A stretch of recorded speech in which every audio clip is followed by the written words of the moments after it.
And welcome back to Block TV. Last I checked, I'm still Yael Levi, and it is time for Block Doc, where we are graced with the presence of Dr. Lionel Wahlberger, co-founder of the startup Platin. No one is better versed in blockchain than the good doc. That's why he's here with us. And this week, we're talking about the immutability of the blockchain and what it means for privacy, if there's any such thing still left. Earlier this month, it was reported that Google launched a new set of crypto and blockchain analytics tool. The tool will provide deep data sets for the top cryptocurrencies and aim to revolutionize blockchain search as the company did for information on the internet. But, Doctor, is it a good thing? Well, Google's certainly a good thing for the internet itself. You can find things more easily. And now if you can find things more easily on the blockchain, there are things that are very interesting to look for. Like, for example, there are addresses that we call primary addresses or aggregated addresses, like an exchange might have an address like that. So Google's machine learning make it so easy to find those things that this will really simplify scanning the blockchain and understanding what's happening. That said, there's a problem with blockchain and Google because everything done on the blockchain stays on the blockchain. Yeah. Doesn't stay actually on the blockchain. Sorry, stays there forever. Yes. And don't forget, Google opens the door to finding all kinds of things. Like, for example, one of the first things a researcher did was use the Google tool to look for self-destruct. There are some Ethereum contracts that have a self-destruct, which is there to remove the contract and close it down. Right. And that's supposed to be locked down, so you can only do it from a certain private key. But he found hundreds of contracts that were open by doing that. And they were open by doing that, and also, and I'm trying to, I remember this incident, what was it, a few weeks ago, when pornography was put on the blockchain. Yes, we don't want Google making that easier to find. So that was a very interesting episode. People from the beginning said immutability is a problem because you can't delete it. And what if you put something on there that's illegal or mistaken? And everybody always talks about child pornography as the big voodoo item. Now, recently, BSV, Bitcoin Satoshi Vision, made their own blockchain, and they increased the size of what you can put there. So somebody put an image that is illegal into the blockchain, and it cannot be erased. That's it. It's there. Locked it's in. There forever. Unless you hard fork, unless you take extreme measures, you cannot. It's immutable, as you said. Now, but let's talk about, privacy, because at the end of the day, if Google, gets into this game and enables what you just described to us, information regulation, how does that gel together with, how does that work? Well, privacy is a big challenge. Living a digital life, we leave digital exhaust all over. Like if you've recently gone shopping for a airline ticket. No, you know what? You're raising the good point of what. This is my feeling. This is my personal feeling about this. I recently booked a ticket overseas. Okay, I'm not going to tell you where because I want to keep my privacy. Right. But I was a minute after I did that, and I think even I hadn't booked it even yet. I just was looking for the information for a week. I was inundated on every platform and every online essence that I have, with ads, with with prices, with where to shop, where I'm going, with whatnot. Well, firstly, I feel followed. But that said, is there such thing as privacy at all? Can privacy in this day and age even be something that we expect if everything is out there? So Tim Berners-Lee, who literally invented the World Wide Web, is very upset that it became this tool of surveillance capitalism, like you're saying. If you look in your browser, there are certain ways you can check how many people are tracking you. There's sometimes 40 trackers or more. Exactly. And it's annoying because it doesn't even work very well. Like, you bought that ticket, but there was a ticket that I recently didn't buy. That's called an abandoned cart, and there they run after you even more surely because they think if they chase you with ads, you might buy it. So this is a known problem for a really long time. And there are regulation in place for that. Yes, the European Union acted strongly to much criticism on the American side, but they enacted what's called the GDPR. Remind us what it is. So the General Data Protection Regulation is a set of principles, and some of them I think are very sensible. So like you now, according to GDPR, can contact any data provider like Facebook and say, give me a copy of my data. That's reasonable. You can also say, delete my data. I was about to say, and that's the right to, that's the right to forget, right? The right to be forgotten. To be forgotten. Well, it's related, because first of all, you're telling a service provider, give me my data.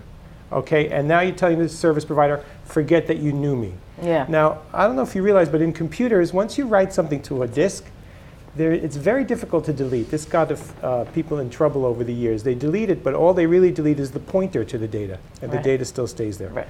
If you really want to delete on a disk, you actually have to write over it. And military grade, you have to write over it hundreds of times. You write the number 1, and then number 2, and then number 3. And that causes the magnetism to really forget. And in blockchain, that actually becomes even more difficult because the whole idea, isn't it? I mean, the whole idea of blockchain is everything is actually cataloged. We will know everything. I mean, to me, that spells, okay, you will know everything forever. Forever. A catalog, an immutable catalog, where each line is connected to the next line by mathematics that can never be broken. So how do you do GDPR on a blockchain? How do you delete? What they're doing now with the child pornography case is just, they're not looking at it. So everybody's going to agree that this block will not be inspected. Oh, good luck on that one. Right. I'm sorry, it's human nature is not going to. It's like building a new layer on top, and it's very problematic. Now, when it comes to one way to possibly, actually combat that, encryption?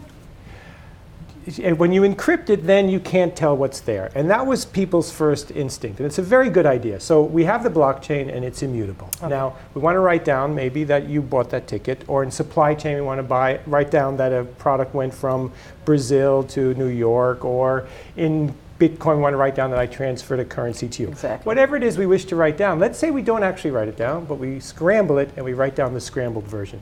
We've solved one problem. The immutable thing, the thing that's out there forever, is not readable unless you can unscramble it. So we've made a step forward. Right. I mean, you think it'll ever be solved? I mean, again, it's just I'm harping on this because I truly think that our expectation for privacy is actually incredibly naive as technology advances. But we need to be private to be fully formed individuals, and I think the digital tools are catching up. So for example, with encryption, there was an amazing innovation by Israeli scientists, by the way, called zero knowledge, and that enables you to encrypt and yet still know something. So wait, zero knowledge, which of course is the way I feel every morning, but explain what it is. Yes. So zero knowledge helps. They're crazy words because zero means zero, but knowledge means knowledge. Exactly. How do these two things come together? So.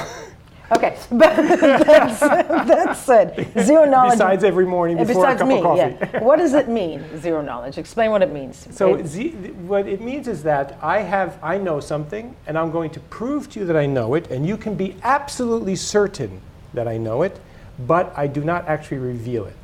It's a little bit It's a kind of magic. Yeah. And where does it come into play? So when you talked about putting scrambled information on the blockchain, we can put zero knowledge information, and that is more useful. Let me explain for a minute with a kind of children's book. There's a children's book called Where's Waldo? Oh, yeah. Right? Have you ever played it? You open a page, and Waldo is wandering the world, and you have to try to find him. Yes, I hated this as a kid, but so you got to find Waldo. Yes, and there's all these other people that look like Waldo, but you can't tell. But they're not really Waldo, and they're all around. It's going to take you time to find Waldo. Right. Now, let's say I tell you I have found Waldo, but I'm not revealing. I don't want you to know where Waldo is. Right. So I know where Waldo is, but I don't want to tell you, but I want to prove to you that I do know. Is there any way? Without showing me how and where. Right. Okay. So if I just say, here's Waldo, then you know where Waldo is also. Right. And so I've given away the knowledge. So the amazing thing is that we've thought of a way to do this that I could explain with this book. Show me. So if we imagine that I take a very large cardboard piece of paper, much larger than the book, okay? Right. And I cut a little hole in that cardboard exactly the shape of Waldo. And now all you see is the cardboard. Here's the book. Now I put the book behind the cardboard, and then I look through the hole, and all you could see is Waldo. And if we could show the audience what I'm seeing on my screen here. Let's try this on the computer. Are we doing this on the computer? Okay. Yes. So Waldo's somewhere in this page, and I now have this big blue piece of cardboard, and I cut a tiny hole. And through this hole, I show you, there's Waldo. So now you know I found him because you see him. But you don't know if the book is here, or here, or here, or here.